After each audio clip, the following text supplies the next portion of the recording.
আসসালামু আলাইকুম বন্ধুরা। প্রতি বছরের মতো এবারও আমার নানু বাড়িতে পারিবারিক মিলন মেলা ছিল। আমরা বছরে একটি দিন এ সময় সমস্ত আত্মীয়স্বজন মিলে একত্রিত হয়ে খাওয়া দাওয়া গল্পগুজব করে সারাটা দিন আনন্দে কাটিয়ে দিই। তো সেই হিসেবে এবারও চলে গিয়েছিলাম নানু বাড়িতে। এবারও অনুষ্ঠান আয়োজন ছিল। এই অনুষ্ঠানে আমরা একত্রিত হয়ে অনেক আনন্দ করি।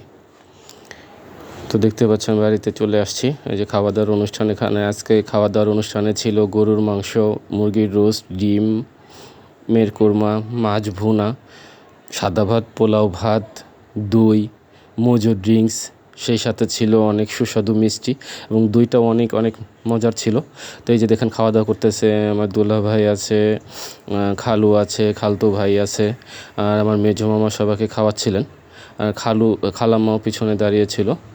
তো এই যে দেখুন এখানে খাওয়া দাওয়া হচ্ছে, সবাই মিলে খাওয়া দাওয়া করছে। আমি মিষ্টি খাচ্ছিলাম, আমার অবশ্য কালো জাম মিষ্টিটা অনেক বেশি পছন্দ। আর এখানে ছোটরা খাওয়া দাওয়া করছিল, ওরা অনেক খাওয়া দাওয়া করছিল আর অনেক দুষ্টমি করছিল, আনন্দ করছিল। আসলে এই পারিবারিক মিলন মেলাটা একটা অনুষ্ঠানটাই হচ্ছে আনন্দের।